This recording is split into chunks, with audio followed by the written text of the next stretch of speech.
shot. Sorry, guys, I clicked the go live button early. You know what? It's fine. Yeah, so we'll just hang out until that post. The clock on my phone is off. How did that happen? I don't know. Either the clock on the computer is off or the clock on my phone is off. But they're both connected to the internet, Barry. I don't know. Then you tell me why my phone says 3 and the computer says 2:59. I don't know, bro. Upsetting. Also, excuse our messy table. Yeah, we will clean soon. Yeah. Here, it's fine. Now I'm sitting in front of it. Yeah. We're good. You see nothing. Pay no attention to the mess behind the DM. Yeah.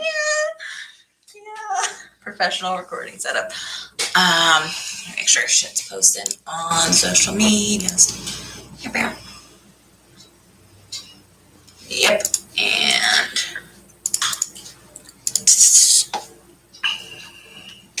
my phone's going off. No. And it has not posted on Tumblr yet, but it'll go in a second. Okay. Hi, everybody. Hello. Goodness. So the finale, huh? How's everybody feeling? So the finale, huh? Feeling great about it. I'm just glad we're out of season 1. The evil is defeated. Anyway. But yeah, we were going to discuss, during hiatus, Q&A situation. This is for the benefit mostly of people who back-watch the streams and are not here when we're live. We are going to be accepting questions from you guys, and not just our patrons, before we start Q&As during hiatus. We're going to be doing shorter ones to kind of cover questions about any episode of the season, anything generally. You can drop them in the comments of the live stream, this or any of the Q&As. Or you can add us on social media. Email us again, compelleddualpod@gmail.com. We get. Yeah, or, it will probably just end up being very much like open forum discussion where we come and we don't really have anything prepared and we just kind of go where the wind takes us. And they will be shorter durations. They'll be probably about 30 minutes instead of about an hour. 30 minutes, I think we said. Yeah. We'll also probably be discussing the official NPC playlists that are going up on Sundays until hiatus ends. This week's was Soren's. Sorry. Yikes. We'll be discussing the highlights of that one during the stream, I think. Oh, yeah, we can pull that one up and talk about it, yeah. Our favorite songs off the Soren playlist. Yeah, favorite. Our favorites. Okay. Ouch. Here. You want to just draw? Here, can I see this for a second? Yeah. I'm just gonna... Here, I got it. Getting our ducks in a row while we're waiting for people to show up. Oh.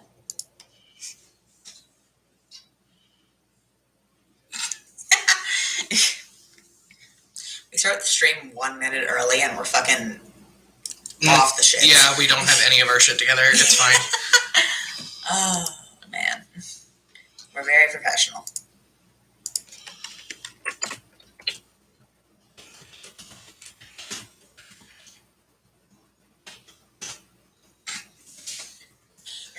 Okay.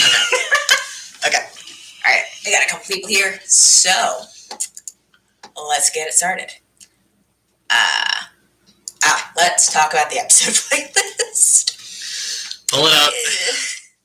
So, we're gonna preface this by saying that because episode 21 was so combat heavy, it's not that deep. a lot of it's combat music. A lot of it's combat music because we thought it was fun. What do we have? Oh, but Torches was very intentionally a parallel to a song off the episode 1 playlist. Let me fucking... It was Eurus, wasn't it? I believe it was Eurus, yeah. Yeah, because Eurus was the first track on the Leo episode 1 playlist. Yeah, and on the episode 1 playlist itself.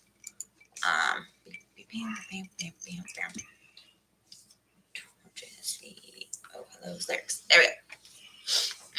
No, there's just... Yeah. So, yikes. If we compare the lyrics, sorry guys.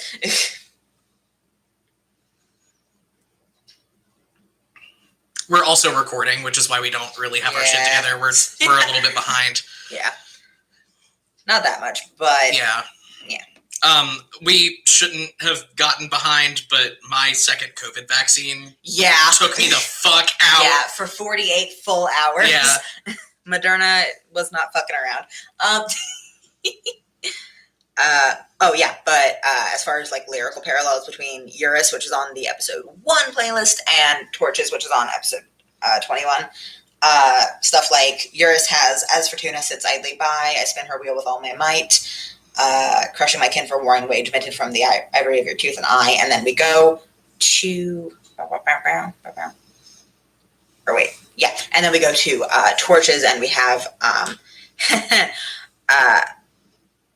we have the lines, Mother Fortuna, oh, she makes sisters of us all, when the faces in her wake look more like our own than the effigies we immolate. So that was... there's a lot of parallels on these albums by the Opelos. And then we have... What else is on the song? Yeah, it was a lot of stuff like that, and my brain doesn't work today. But yeah, and also like the... What's the word I'm looking for? The tone of the song was very, very similar, and it was just kind of meant to... It was kind of set up. Yeah, it was kind of meant to just kind of bookend the season as far as those two songs go. So that was nice. Land of Confusion, which is a cover of a Disturbed song. By Hidden Citizens, but it's like an epic... That was battle music. Yeah, it was just battle music. Ditto with The Phoenix by Fall Out Boy. Yeah. And Battle Cry by Imagine Dragons. Like, and Run by Able Nation. Run by Able Nation was it wasn't anything deep. I just thought it was funny as like a joke for the thing where Zed fucking turned into the Flash. Yeah, where Zed went unconscionably fast. Run. The math that we figured out that Zed could run over 100 feet in 6 seconds was just, it was a lot. If Monks are stupid. Yeah, if Zed keeps leveling in Monk, he'll be faster than Usain Bolt by the end of the series. Yeah. By like a lot. Yeah, we actually did like the fucking by like math a lot of like how fast does Usain Bolt run. Yeah. Zed just goes. Yeah, Zed turned into the Flash. He's gone. Walk Between Worlds though. Walk Between Worlds was something that I intended to be the last song on any of the episode playlists from like the recording of episode 6. I think. Yeah, that was when you showed it to me. It was early. Yeah. And like pull up the lyrics.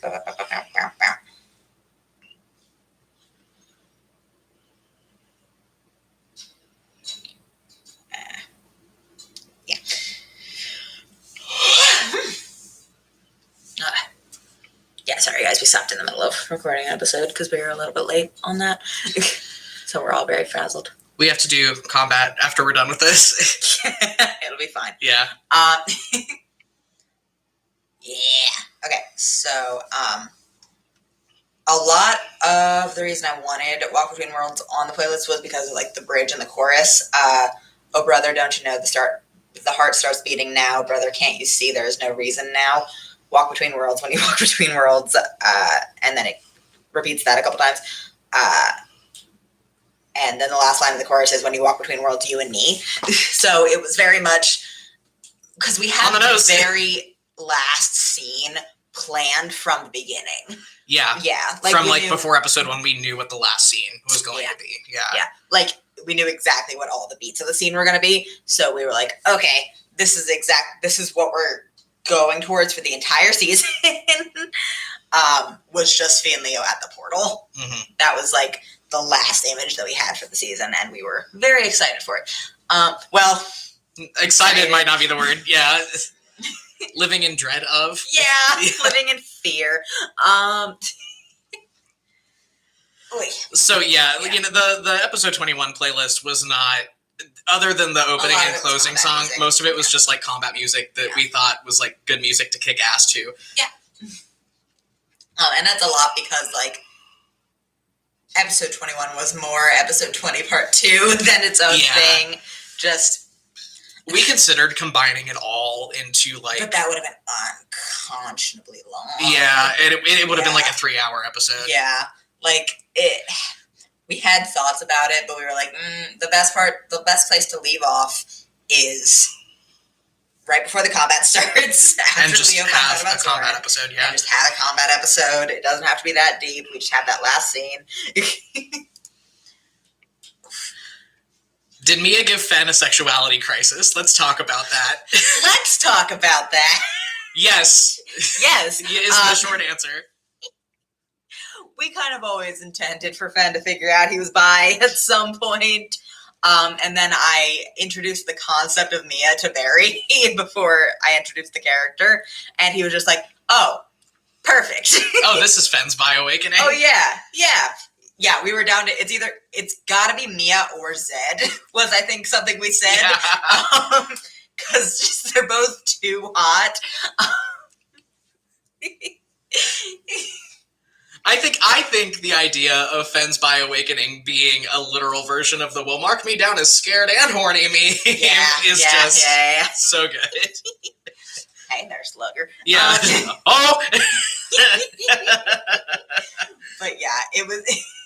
We just thought it would be fun if they had some fun banter and Fen figured out some things about himself. When we were doing the episode planning, we were just like, I think that would be neat. And it worked out so good that the round after he figured that shit out, that he fucking couldn't hit them. Yeah. Oh, sometimes the dice just cooperate. Yeah. Sometimes the dice just work with you. I think that was so beautiful that he did 47 damage, and then the next round was like, I can't fucking hit him. And that 47 damage is fucking nothing. Let's talk about that, shall we? Oh, yeah, here, do you want me marking these off as we're going? That's fine. Okay. Yeah, because we did get asked. What was up with Mia crumbling the mountainside and not feeling any of the damage they took? So here's the thing about Mia Sandis. They have a simply absurd number of hit points. Yeah. Like, simply absurd. I want to say Mia's hit point total is over 200. It's over 300, dude. Oh, is it? It is like 300. Yeah. It's like 340 something. Mm-hmm. Yeah. You can't kill them. It's high. I don't think 340 is the exact number, but we'd have to look at their sheet. I don't want to do fuck that. with it right now. Yeah. But like it's absurd. So that 47 didn't do a lot. Nah. Tis but hold on. Tis but a scratch. Yeah. Mia, for reasons that we'll get into, just can't fucking die. Mia just cannot die. So yeah, like, it was very much something we had planned out to, like, have Fen, because Fen packs a wallop. Fen can do a lot of damage in a round. Especially if he burns an action surge. Yeah, and exactly. Rolls fucking 3 8s and a 7. Yeah, like, so we had very much planned when we were laying out the combat to be like, oh yeah, Fen should fight Mia because Fen can pack a punch in a very short amount of time, and Mia can just absorb a lot of damage. Yeah. Which, like, now that I'm thinking about it, you know, Fen got the shit beat out of him enough as it is. Can you imagine if Mia had flanking damage on him? Yeah. He would have been fucked. Like, even as much damage as he was laying down and as much cover as he was laying down, like, if they had been close enough to anybody that Mia could have gotten flanking damage on him and gotten sneak attack, he would have been fucked. Yeah. Mia Sandis is terrifying. Yeah. Breaking news. Yeah. It's part of the plot stuff that we can't tell you about Mia. Yeah. It's a surprise tool that will help us later. Yeah. Are y'all planning on making comp duel merch of any kind? We've considered it. We've considered it. It would probably, at least at this point, probably just be a lot of pins. Yeah, and that's okay. Well, and it would probably just be like something really simple, like a Redbubble store or something, because we don't have the funds to set up an actual storefront. Yeah, and like the ability, like when bigger podcasts are like, oh, we set up a DFTBA page. We can't do that. We looked into it. We emailed DFTBA and got a quote on what it would cost, and it's more money than I make in a month. So it would probably just be a Redbubble store with a bunch of pins in it, which we've considered it, but we have like a couple ideas. I think I had suggested Eleanora voice, gentleman, derogatory.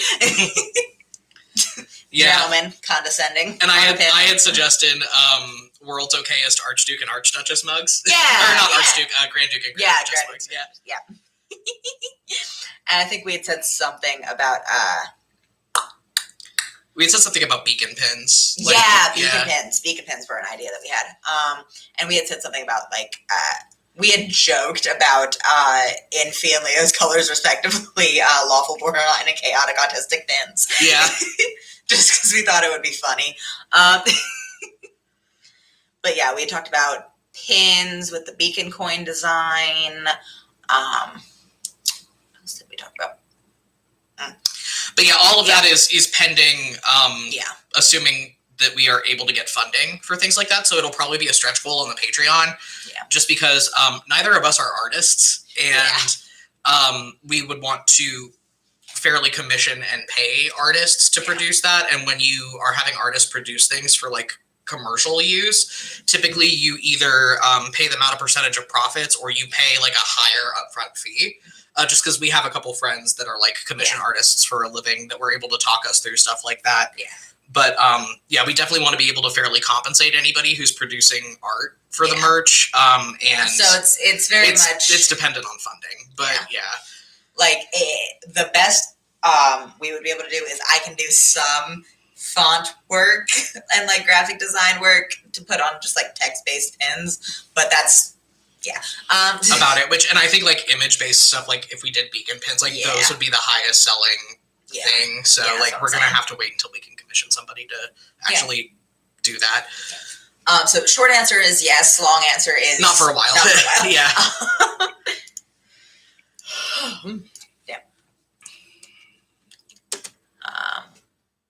Best. Can you talk more about how Zed's feeling at the end of everything? What about Sabine and Fen? How's everyone doing, actually? I'll tell you who's great. Ravane is fine. Ravane and Verity are fine. Because they're making out, and they have no idea what's going on. Because they're making out, like, way down on the ridge. They're having the time of their lives. Because I think we said Ravane and Verity aren't going to find out what just happened until, like, a few minutes into the season 2 premiere. Yeah. Off screen. That is something we should handle. The perspective shifts off of the PCs is not something that we're going to be doing for the rest of season 2. No, it was just something I wanted to do narratively for the last shot. Yeah. It was good for the last shot, and it was good for the combat, but, like, first of all, it's not sustainable for us to do that for the rest of the season. We can only do so many character voices. We can only follow so many characters. And also because there's a lot of stuff happening with the rest of the main cast while Fee and Leo are not with them that we felt better handled off screen, both for like plot reasons and for personal comfort reasons in a couple of places. Yeah, because there's some stuff. Yeah. So Zed is, we will say briefly, not doing great.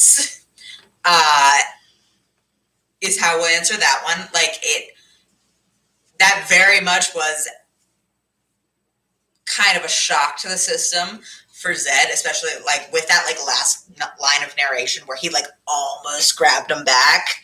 It was yikes.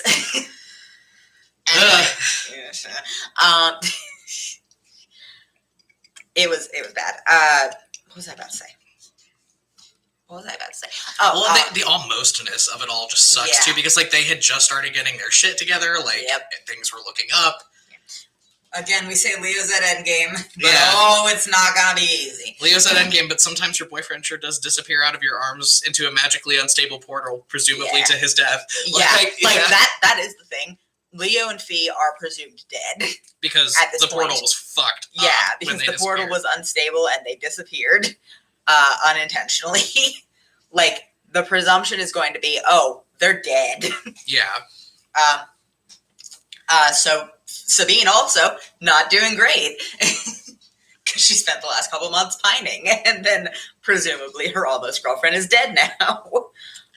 Ditto for Fen. Like, especially, I feel like Fen is like royally fucked up by this because Yeah. it's like literally this is the person that like your entire purpose in life was to protect, and you just had to fucking watch her die. Like, yep. and you couldn't do anything. Like,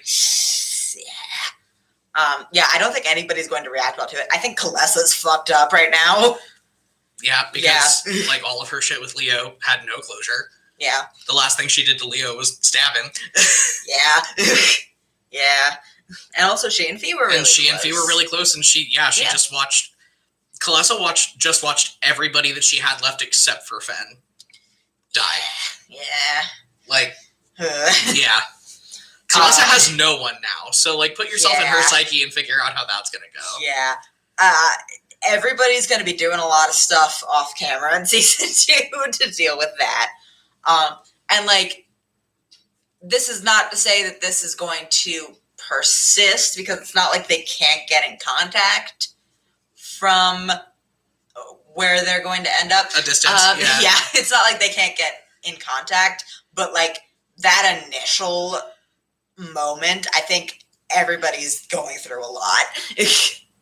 Well, just because of the assumption that they're dead. Yeah. I mean, like, because like, what else are you going to think? Because the portal was really fucked. Yeah. Like, you would have to assume, especially with Kalessa, who has like magical training and knows what a teleportation circle working looks like, would see that shit, watch them disappear, and like, in her mind reason, oh, okay, they're dead. Like, Yeah, especially like with an unprecedentedly powerful teleportation circle. Yeah, because teleportation accidents, like even in the mechanics of D&D, it's baked into the spell that like horribly botched teleportation accidents can happen. Yeah. Depending on what spell you use. Like you can end up miles and miles away from where you're going to go. There are mechanics for like taking damage if the spell goes wrong. Or like there are mechanics for the teleportation spell in D&D where it's like you roll a dice in a random direction and you end up that many miles off target, and if you're just over an ocean, oh well. Like,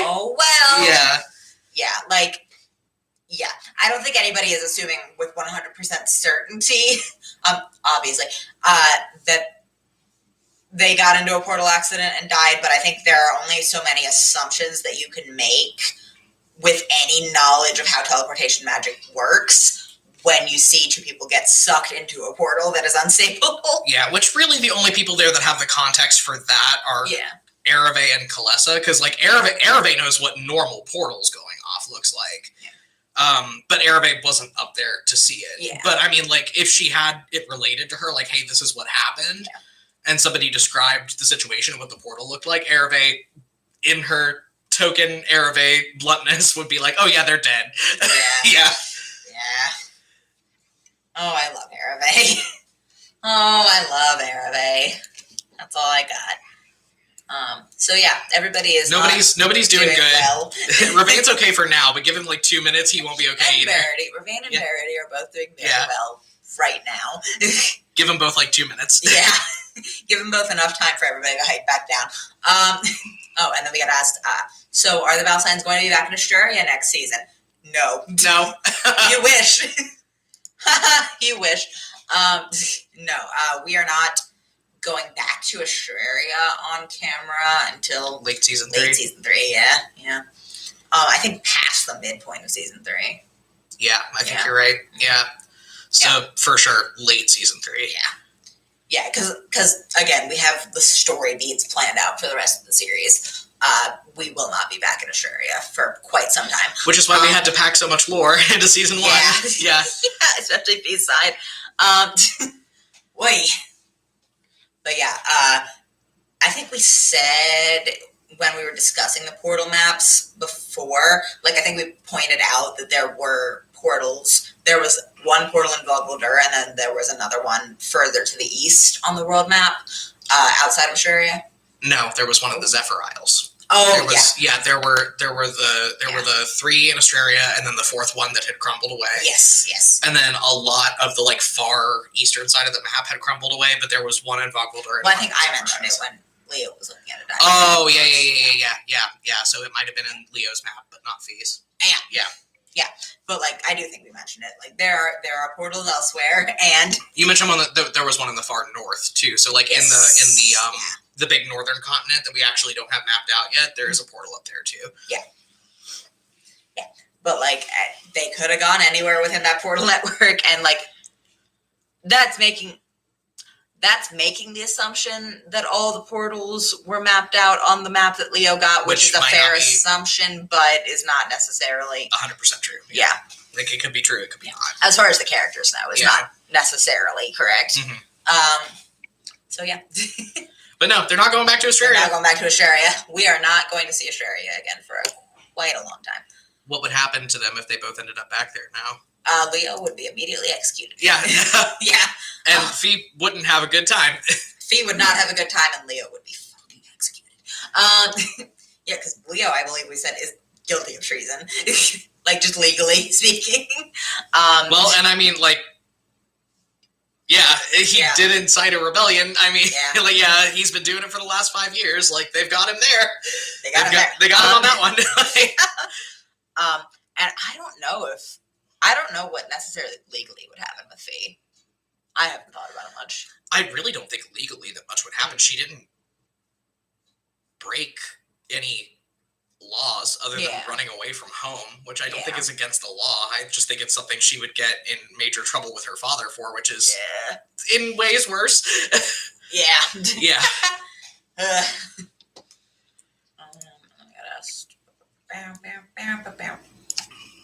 Oh, this is one. What was the process of designing the combat and how hard was it to run? It was agonizing to run. It was hard. We had fun. Fun. It was so difficult to run. Yeah. We had a lot of fun.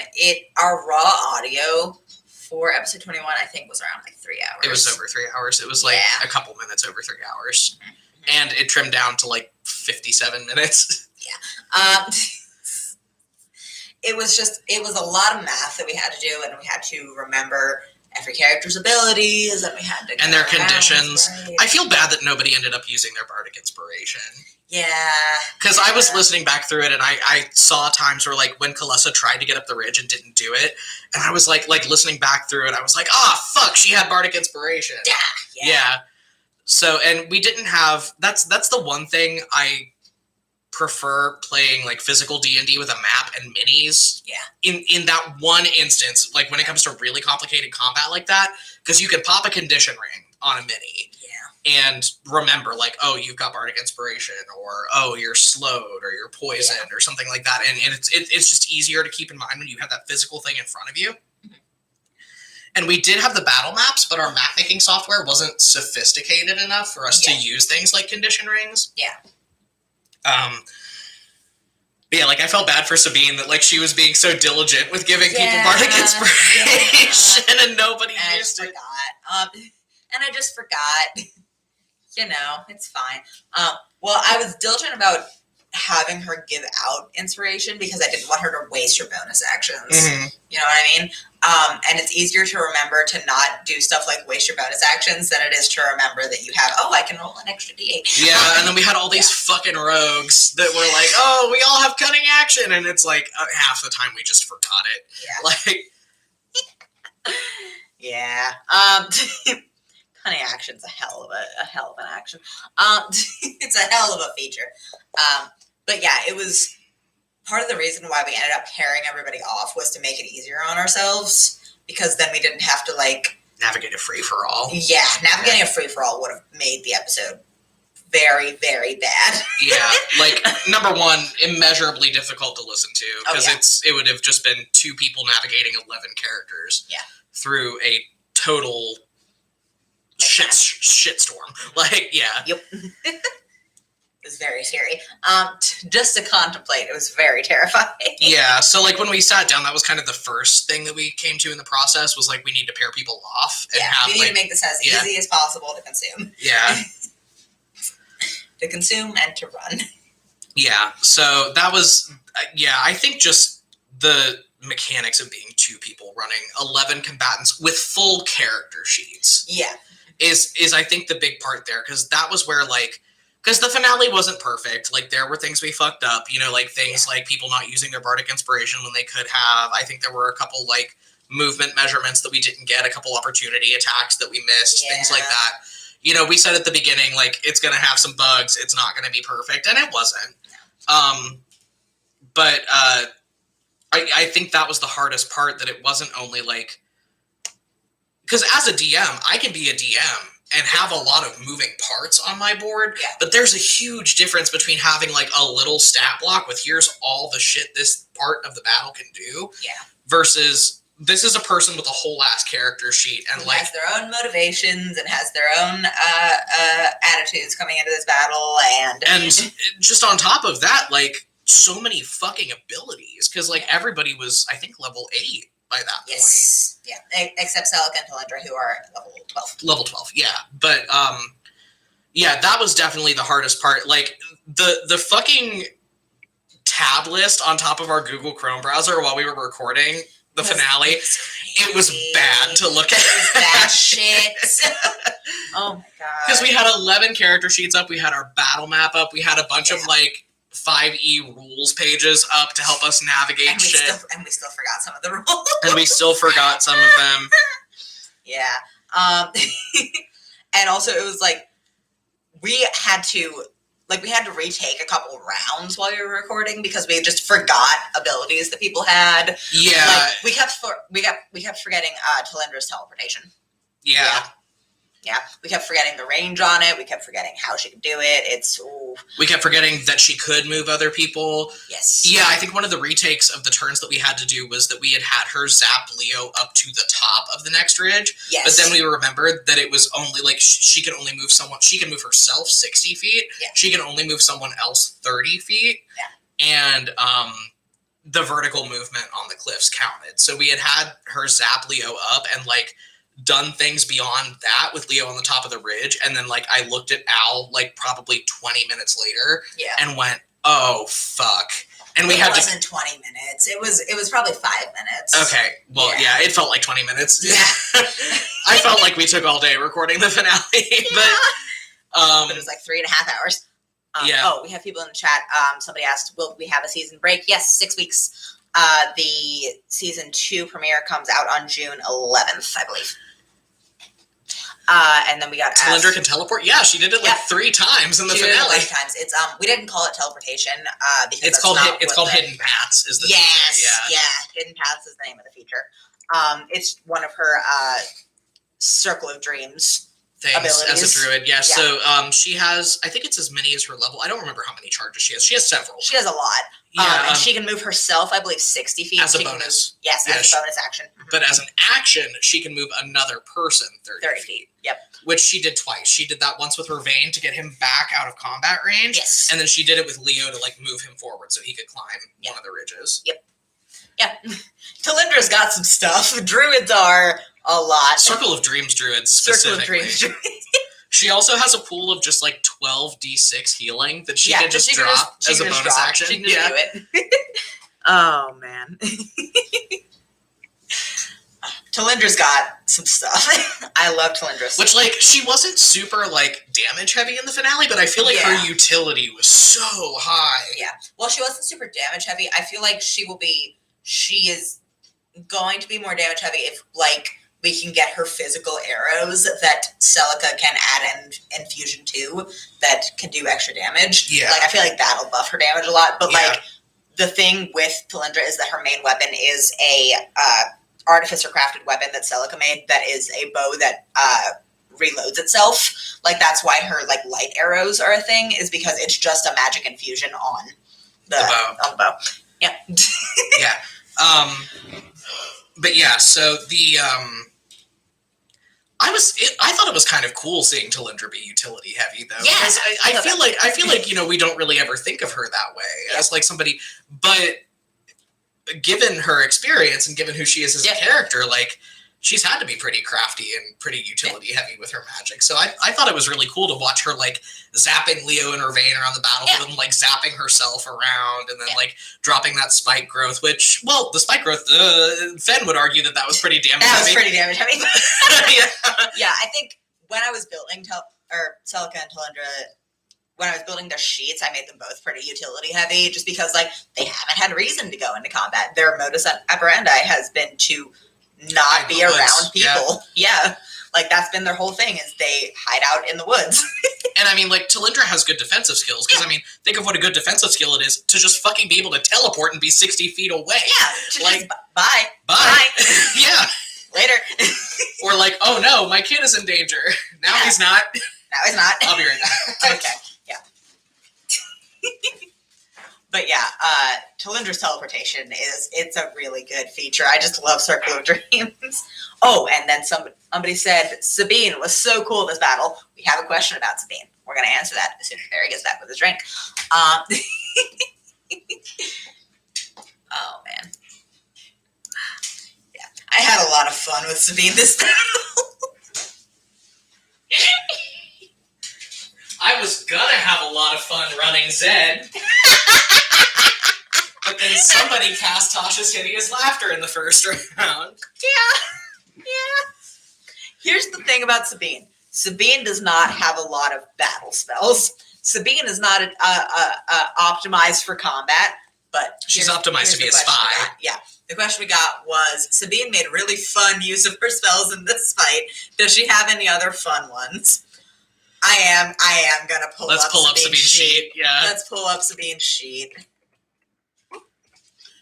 Bards are not optimized for spell-based combat in general. Well, unless you do College of Swords. Yeah, unless you do College of Swords, which Sabine is not. Sabine's College of Glamour. Yeah.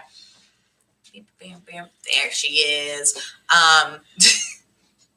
But yeah, I think the highest damage spell that Sabine has, I would argue, the most damage Sabine can do at a time is that heat metal that she has, or Distant Whispers, which is 3d6.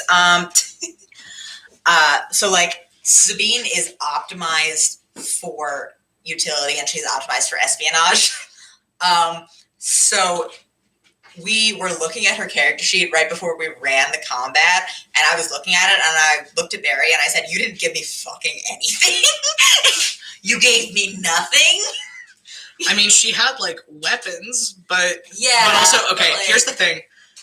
Sabine is very cool and sexy and great. Yeah. Her stats are trash. Yeah, they're not good. I rolled ass for Sabine. Her highest stat is a +4, which goes in her charisma, obviously. 3 out of 6 of her stats are +1s. Sabine does not have a great stat line. Yeah, I rolled ass when I rolled Sabine, unfortunately. Yeah. It's just ghoulish.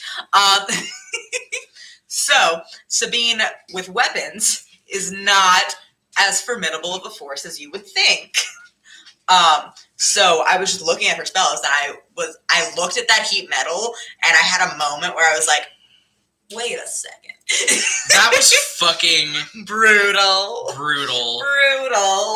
Like, I mean, face. Given Sabine as a character, like that is a decision that she would make because it's crafty, and it's a very like crafty, cunning decision, and it's like exactly what she would do in that situation. Yeah. But at the same time, to quote Mr. Stonebloom, why? Why? Zed's poor beautiful face. Zed has people on his team with healing magic. He's fine. Yeah. Zed's okay, but just we had to stop after we did that dialogue exchange to just have a thought of like, what would that be like? Ow. To fucking have your facial piercings superheat in your face. And like, you can't take them out. They're superheated. You can't touch them. Yeah. Poor Zed. It was a bad time for Zed. And Zed was going to do a lot in that combat, but he just failed the save on Zed had so many fucking, like, do you guys understand how many flurry of blows and like how many key points Zed has at this point? Yeah. like, literally, when we were doing hypotheticals, when we were pairing people off, we were worried that he was going to knock Sabine out. We in were 2 rounds. We were really worried to put him with Sabine because we were like, if he burns a couple key points, he can lay her out in 2 rounds. Yeah, like he can take Sabine out before half the battle is over. Like, we were very worried about it, which is why I had Sabine cast Sasha's Hideous Laughter in the first round. And he just failed. Even though he has high whiz. Woody, are you hungry? Why are you crying? I think he's hungry. Yep, he heard hungry and jumped down off the couch. Well, okay, I'm sorry to leave you alone, but I must feed the boy. It's not even 4 yet. Well, he also ate breakfast at 4 a.m. this morning. Oh, yeah, that's right. Sorry, guys. But yeah, it was when I was running Sabine, I was very much running her with the knowledge that Zed could knock her out very fast. It was very much a thought I had of Sabine looking at this guy and being like, okay, he's very obviously got a lot of combat experience and he's a big dude and I could probably take a couple of punches, but not that many. I'm going to incapacitate this man.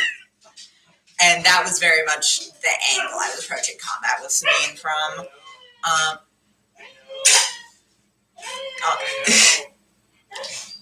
He acts like we don't feed him. Anyway,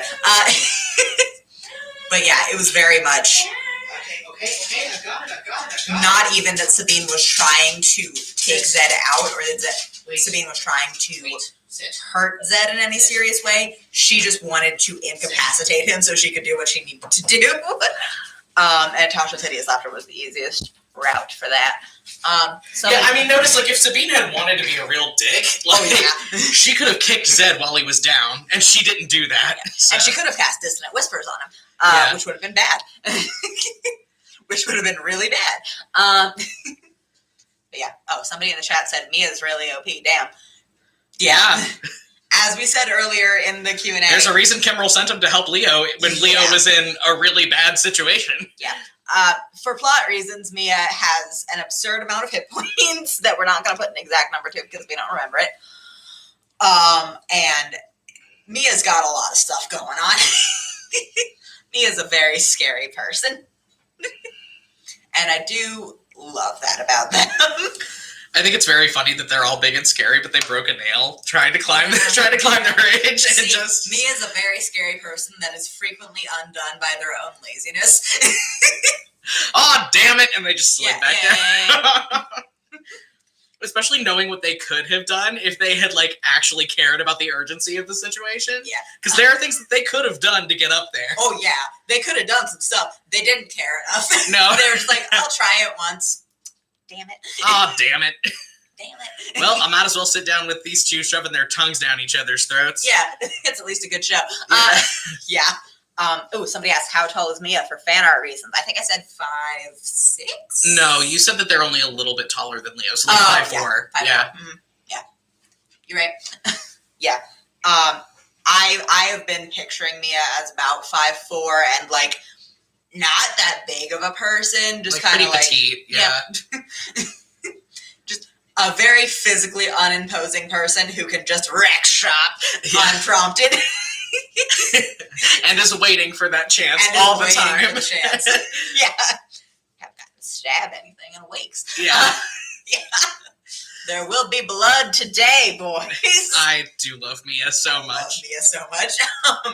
But yeah, imagine you're Fen, someone who is a foot shorter than you, and probably 1/3 of the width of you. Yeah. Is fighting you. You smack them back into a rock, and the rock breaks. And then they get up, and nothing's wrong with them. Yeah, and they get up, and they're a little ruffled. Somebody said unrelated, but Reverity real? Oh yeah. Yeah. We just think it's neat. We just think Reverity's neat. So Mia is puntable as hell, as demonstrated by Fen. No, they're not. They're not. Fen is just really strong. Yeah, Fen's just really strong and has a big axe. Mia is compact. You know when they say that people are dense. Yes. Mia is petite. Mia does not take up a lot of physical space. Yeah. There is a moment in episode 14, if you will recall, when Zed tries to drag Mia out of the room and it doesn't work. When Zed tries to drag Mia out of the room and can't. Zed doesn't have a high strength score. Zed does not have a high strength score at all. Zed's a big dude. But Zed's a big dude, and he put his entire weight into trying to drag Mia somewhere, and it didn't work. Like, let's just think about that for a moment. Mia's not puntable. Yeah, you guys know those moments in Full Metal Alchemist where, like, Envy goes jumping back and their feet dig into the ground and the rocks come up around them? That's Mia. Yep. Mia has more mass in them. Mia is a TARDIS of a person. Mia has much more mass inside that tiny body than it looks like they do. Yeah. For reasons. Hi. You've got your toy. Good boy. Good boy. My wife got him the marijuana toys from BarkBox. We live in California. We live in California. It's legal. He's playing with a giant stuffed joint right now, and it's very cute. It's very funny. He just went torpedoing across the floor. It's very funny. Somebody said, Kimberl picking the best bastards to work with. Yeah. Yeah. Much to Mia's chagrin. Yeah. They're not happy about it. They're not happy about it. And then we got asked, were Leo and Fee actually trying to kill each other, or were they pulling punches? So, I mean, Leo was pulling punches. Yeah, there were a lot of opportunities that they both had to do a lot more damage than they did. Like, Leo could have unloaded fucking his Kimberl's blade feature and could have taken Fee out of hit. I had max damage. I could have done the fucking inflict wounds dump that he did on Isaac Ashthorn, and she would have been down and around. Yeah, like Fee has. I think when we did the battle, Fee had like 46 hit points total. Yeah, scoot over, you're behind that arm. Scoot. But I think Fee had a total of 46 max hit points. Yeah, she would have been down. Easily knocked her unconscious. She would have been down in one round. So he was definitely pulling punches. And I think there was a lot of damage that I almost had Fee do, and then decided against. And they both still did a lot of fucking damage on each other. They still did a lot of damage. But she could have unloaded a lightning bolt on Leo. And, like very easily. Yeah. Like, hell, she could have thrown beads off of her fireball necklace at him. She could have thrown the whole necklace at him, because that's a feature you can do. Yeah, she could have done it very easily. They were very much. They were trying to stop and slow each other down. Yeah, they were trying to stop each other, not so much trying to take each other out. Yeah. If that makes sense. They were definitely pulling punches. And then we got asked, what made Leo decide to help Fee at the end? I think just not wanting to lose anything else. I think just the realization of, like, that he had lost literally everything else at that point, and it was like, you know, and maybe this isn't the thing that means the most, but it's the only thing I've got left. Yeah. And also, I mean, I think there's a lot to be said of, like, golden child scapegoat dynamics, where, like, a lot of the times those two people do have a certain understanding of each other, where it's like, when the chips were, like, down for real and Fee's life was in danger, Leo kind of went through this process of realizing, like, yeah, I've blamed her for everything my whole life, but really, how much power did she have over the situation? Did she have any more power than me? No, she didn't, and she doesn't deserve to die for being the pawn in the game that was trying to take me out. Like, yeah, and I think there is a lot of understanding of what their dynamic really is, like, just at the core of both of them. They deny it vehemently. They deny it a lot. And, like, it's like Fee said in episode 1, I don't want you here, but I don't want you dead. And, like, there's a lot of private knowledge that the two of them have of exactly what their dynamic is. And I think that's why Fee reached out first. Because she was confident that Leo would help her. Yeah. Yeah. Which, I mean, like, and that's something that, like, we've gone into, like, with some meta before. It's like, you know, these are not people that fundamentally hate each other. Yeah. Like, it's just people that have been warped and twisted by really fucked up circumstances and intentionally pitted against each other. Yeah. And how much power do you have against that when you're a child? Yeah. And, you know, when it's all you grow up with. But, like, we've said before that, like, Leo was the first person that Fee came out to. And, like, so as much as they snipe at each other and they claim to hate each other and they put off a lot of the blame for their respective bullshit onto each other, like there is a really fundamental level of like trust and understanding between them that definitely is going to keep growing as they start dissecting all of the bullshit that got them to this point. This is the worst point of their relationship. Yeah. Like this is the lowest that they have ever been. Which is why we set up the end of season 1 like we did, because like the only way we could see them coming back from this low point is being stuck with each other with no other people that they had a pre-existing dynamic with around. Yeah. You know what I mean? Well, to either, like in Leo's case, enable them, or in Fee's case, try to fight her battles for her, like, and try to defend her.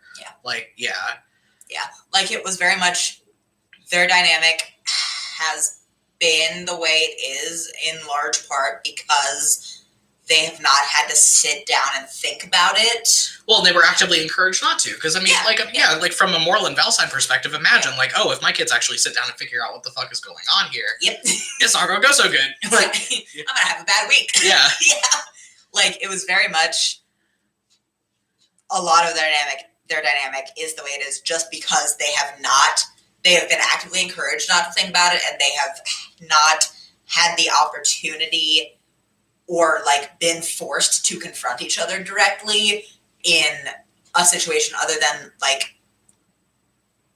the extreme duress that they've been under of like Leo having to flee the country or of like their encounter in the nightclub. Like it's been very much the times when they've actually had to look at their dynamic have been times when they were under a lot of extreme stress and they just didn't have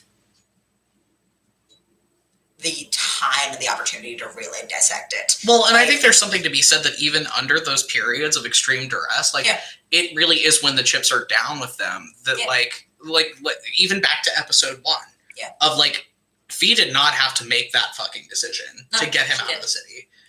And Leo in episode 21, like I feel like that's a really good like converse point. Like in episode 1, Fee did not have to make that choice to help him get out of the city.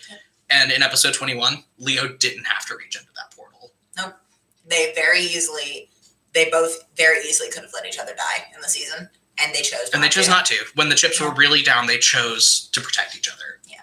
But that's kind of why we set up the end of season 1 as we did, because they needed to have a lot of time and a lot of space to figure out how to rebuild something out of what their dynamic is right now.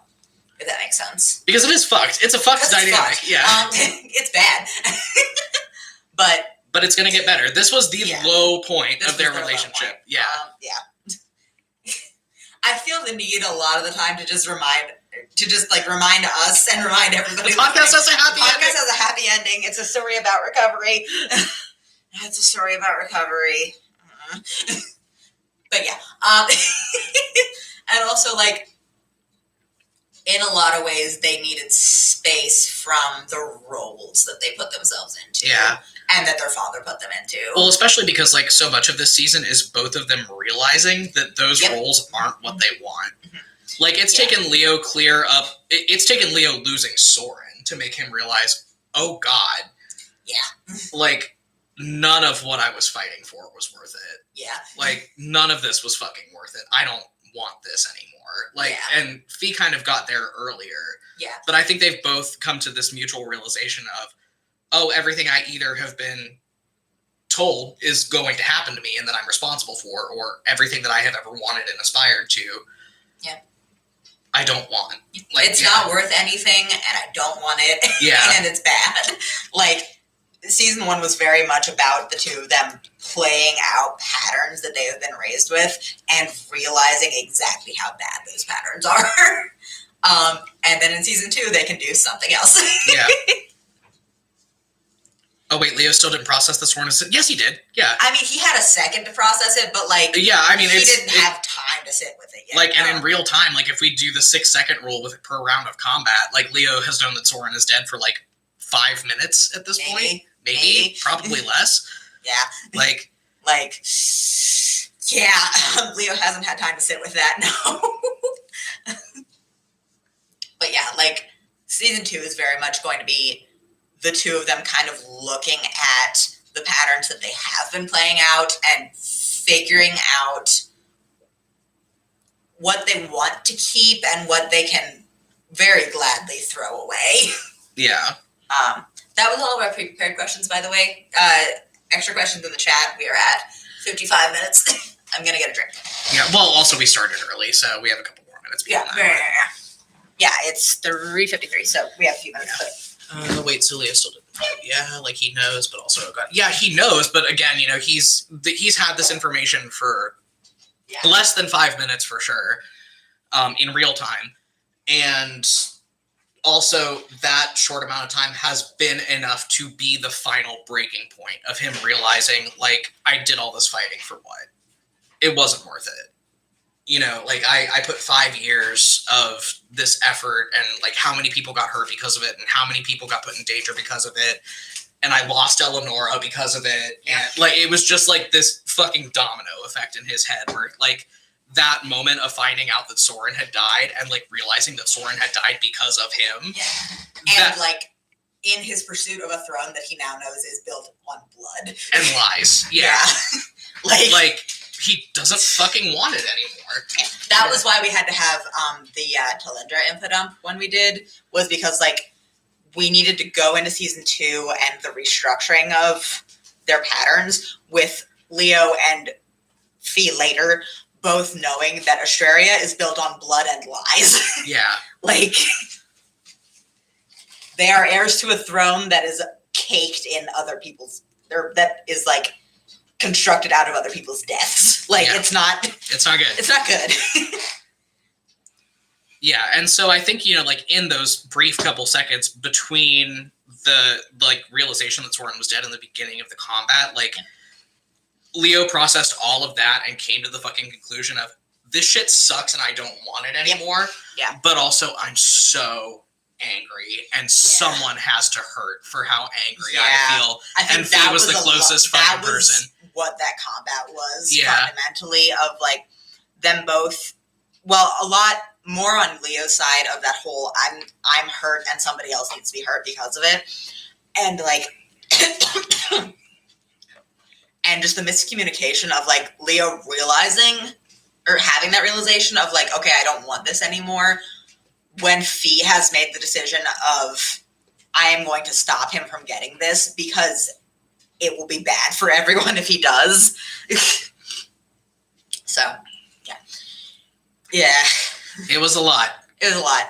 But yeah, it's open discussion period. If you guys have anything you want to know, go ahead and drop it. I know that the finale, like as far as deep plot shit goes, was not super interesting. There wasn't exactly a lot of lore. There was a lot of comedy. There was a lot of comedy and then a lot of sadness. Tragedy. Yeah. But yeah. Still thinking about Zed being able to feel Leo in his arms and then watching him blink out of them.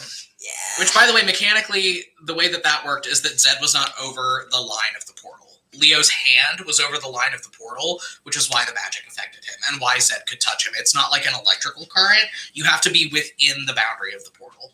Yeah. Sir, what are you doing? Hey! Those are the Patreon letters, dude. You can't eat those. Go lay down. Dumb.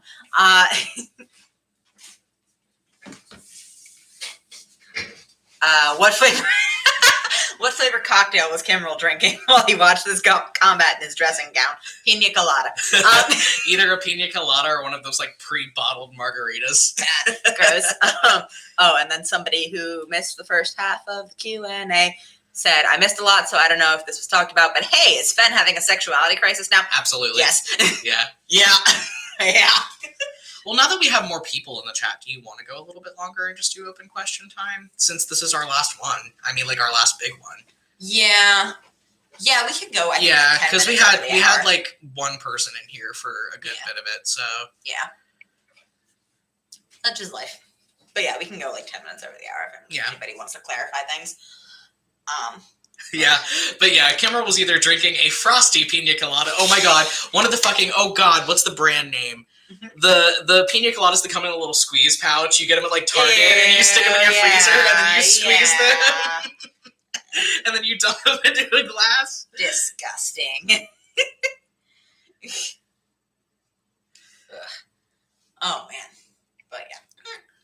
This is enchanting. Oh man. But yeah, we have a lot of thoughts about Fenn's great bisexual awakening off camera. Fernanders will mark me down as scared and horny Tormare. When Fenn comes back in season 2, you'll all realize. Fenn is going to get a glow up in season 2. I'm excited for you guys to see it. Yeah. I won't say much. I will say 2 words. Fabio hair.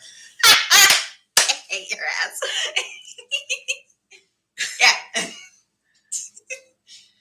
Oh, man. Fernandez Tormare in season 2. I have subtracted delusions of heterosexuality. I have added conditioner. Yeah. I have met someone that has taught me a hair care routine. So true. So true. Oh. We're having a lot of fun with season 2 so far. Season 2 is fun. Well, it's sad, but it's fun. The first couple episodes are bad, but but we've also had a lot of fun. Like because the beginning of season 2 is so much of Leo and Fee really unpacking all of their fucking trauma and that's gonna continue throughout the season. Yeah, but also it's just this process of them. It's been very fun to watch them become siblings because that is very much what the beginning of season 2 is about. It's been very good. Something Leo voice, I'll kill you, and then he tackles her off the back of the steed they are riding on. They hugged in the episode we recorded today. It was good. It was extremely weird, but it was good. It was weird, but it was good. Just it's a good season. But there are a lot more lighthearted. I would say when we said that season 2 was lighthearted, we didn't mean that it was not going to have as much emotional impact. Yeah. I think it's just that there's a lot more opportunity for us to have those fun moments than there was in season 1. Because a lot more comfort, a lot less hurt. Yeah. And it's just there's so much more opportunity for us to go back to that kind of very early season 1 place of oh, we can have jokes and we can have whole sequences that are just for the yucks. Yeah. And because late season 1 got so bogged down with all the lore we had to drop and all of the revelation of the trauma source that we had to do. We had to do a whole lot of building up of oh, hey, Moreland Balside's a fucking terrible person. Yeah. I think inherently because we had to unpack so much, because we had to reveal so much of the trauma that, first of all, Fee and Leo as our point of view characters had, and then a lot of other people had and a lot of the pain that had been inflicted because of Astraria we had to unpack. Yeah, just to, that's something that's going to keep getting unpacked too. But we're going to continue unpacking that, but season 1 was so much of the exposition that it got bogged down a lot really quickly, and we had to stop making jokes. Stop making as many jokes. But season 2 has been an opportunity to be a lot funnier. And we've laughed our asses off recording season 2. Also, episode 2 of season 2 is the first episode we've recorded that made me cry real physical tears in the recording booth. Yeah. So we give it, then we take it away. But Al did make me cry like a little fucking baby in season 2, episode 2. Yeah, you had to leave the room. I had to walk downstairs and chain smoke for 10 minutes to recover from that scene. Yeah. How much Kimmerl in season 2 do I get fed? Oh, you don't. You don't, unfortunately. Unfortunately. I won't say much. I will say... Be very careful. Kimmerl is the Astrarian god of death. Yep. Leo's processing some stuff. Kimmerl's the Astrarian god of death, and apparently watches over all Astrarians that die, and sure did come and talk to Leo several times after a certain person died and didn't say anything to him about it. Yeah. And Leo hasn't missed that. Yeah. Somebody said, how much Stormbringer do I get fed? So much. Yes. You get fed. At the point we're at in recording, they haven't appeared physically yet, but they have had a presence in 2 out of the 4 episodes we've recorded so far. Yeah. And we're not even into like big Stormbringer territory. Yeah, yet. And we're getting ready to go there. Yeah. We are not even into the meat of Fee's religious arc, because that is like mid-season 2, and the Stormbringer has already not appeared physically, but had an impact on half of the episodes we've recorded. Yeah. Lots of Stormbringer. It's a Stormbringer heavy season. It's a Stormbringer heavy season. I would argue there is slightly more Stormbringer in season 2 than there was Kimmerl in season 1. Yeah. That's what I'll say. Yeah. When did we get to see Leo schooled Kimmerl? Season premiere. In a big way. As soon as he gets the fucking chance. Literally. Yeah. Literally.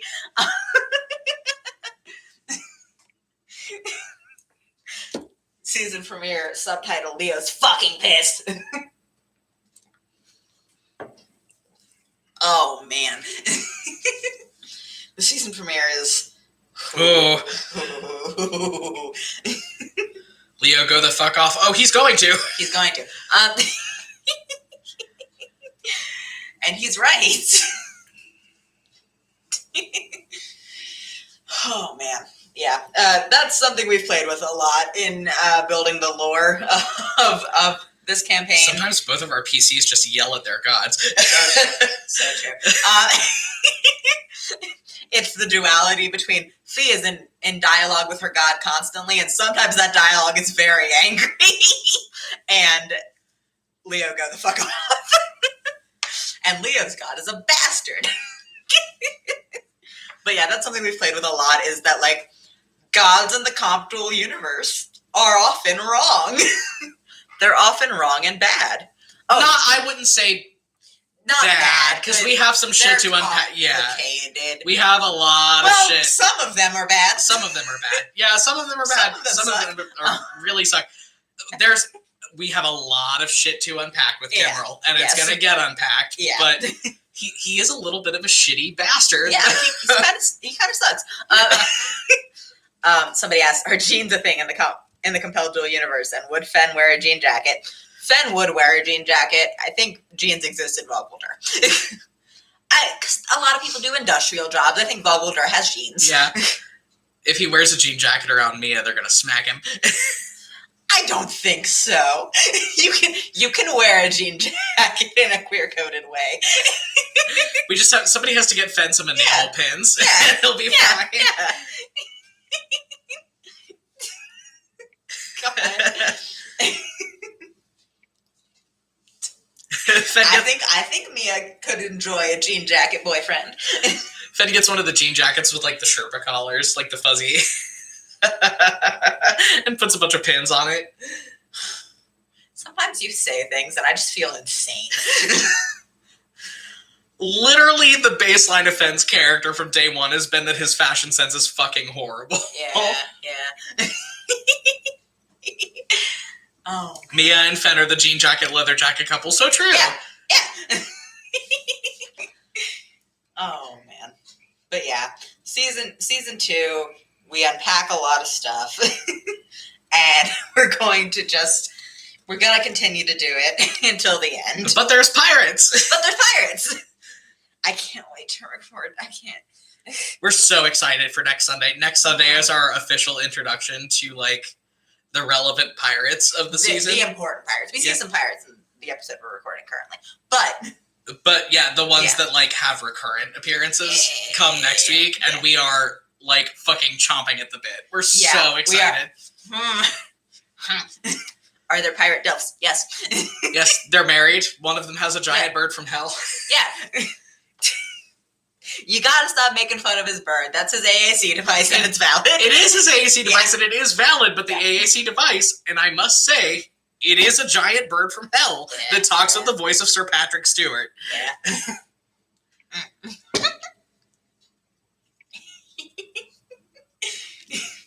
Sometimes a relationship can be you, your 7-foot-tall husband, and your very, very bad bird. The pirates are going to be really good, you guys. Good. Let's see. Okay, let's do the vaguest description of the recurrent pirate crew that we can without, like, horribly spoiling anything.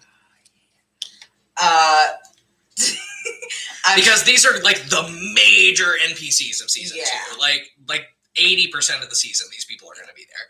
Yeah. Last Shanty by Dorina Harvey playing in the distance. And so ginger. Yeah. Just so violently ginger. Yeah. Teen battle axe lesbian. Another shitty teen. This time with a gun. An autistic teenager with a passion for artillery. Yeah.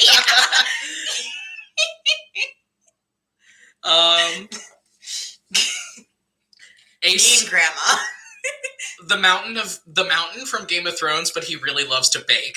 but he acts Kronk from The Emperor's New Groove, but he's gay. Kronk from The Emperor's New Groove, but he's so gay. Yeah.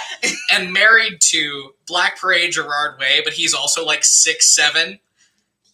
But he's also quite tall, and he uses a bird as an AC device. Yeah. Who are we forgetting? Oh, Anxiety, the person. Yeah. Anxiety, the person. A really cranky old lady that really loves all these things. I said mean grandma. Oh, mean grandma, okay. Yeah, the pirates are going to be great. Yeah. We're excited for the pirates. We've been so excited for the pirates for so long. When will my pirates return from the war? July. July, yeah. July. We meet a couple of, like, not lesser, but, like, less frequently seen pirates, and they are also very good. Yeah, and they're good. Bi wife energy. He's got bi wife energy. we have a bi man and a bi woman that are married to each other, and also shipmates on the same ship that are great. Yeah. But yeah, the pirates are just.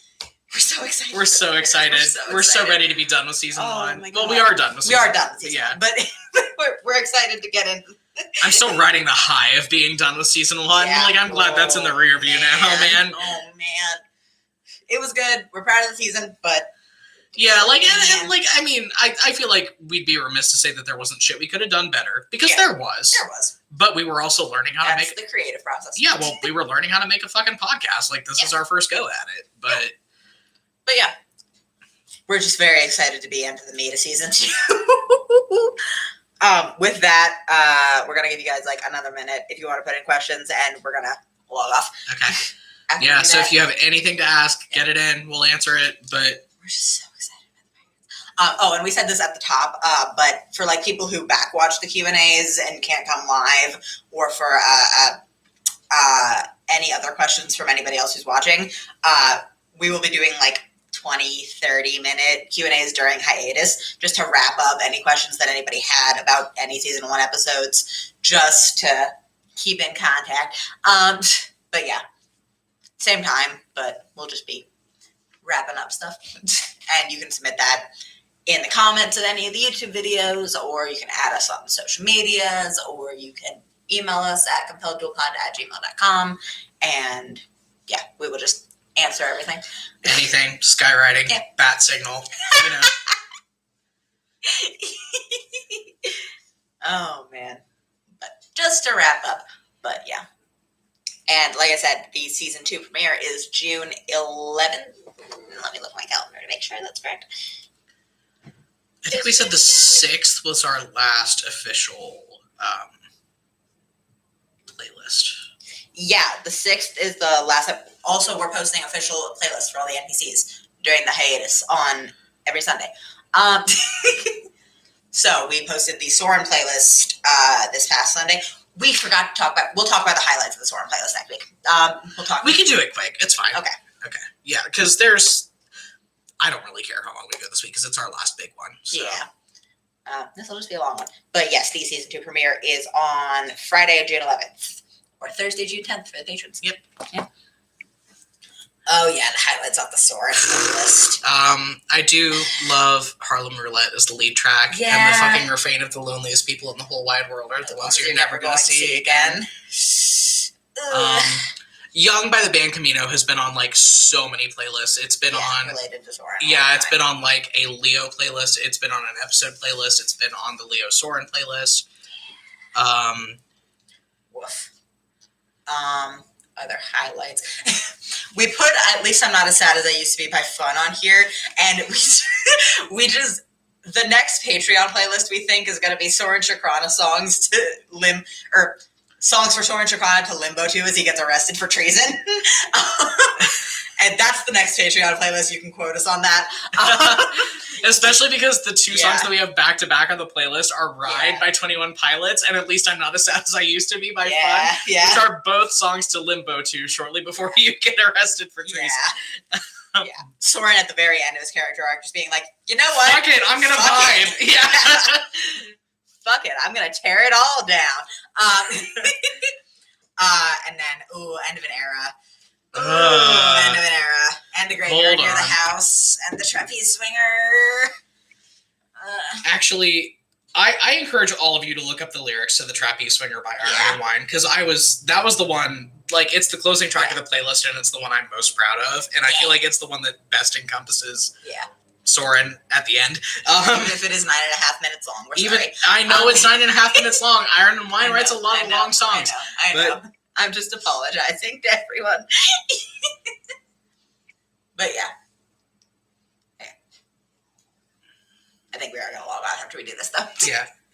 But yeah, we have playlists for Soren, Zed, Eleonora, Fen, Kalessa, Sabine, Ravane coming out on Sundays until the end of the hiatus. And we do have some smaller NPC playlists that will be like dropping in just like kind of piecemeal. We're going to flesh out playlists for all of the major NPCs, like in the main cast, but just those 7 is kind of what we have right now, just because they've had the most screen time, or they've had the most effect on the PCs. So, next week's Eleonora, baby! It's good. Florence and the Machine playing in the distance.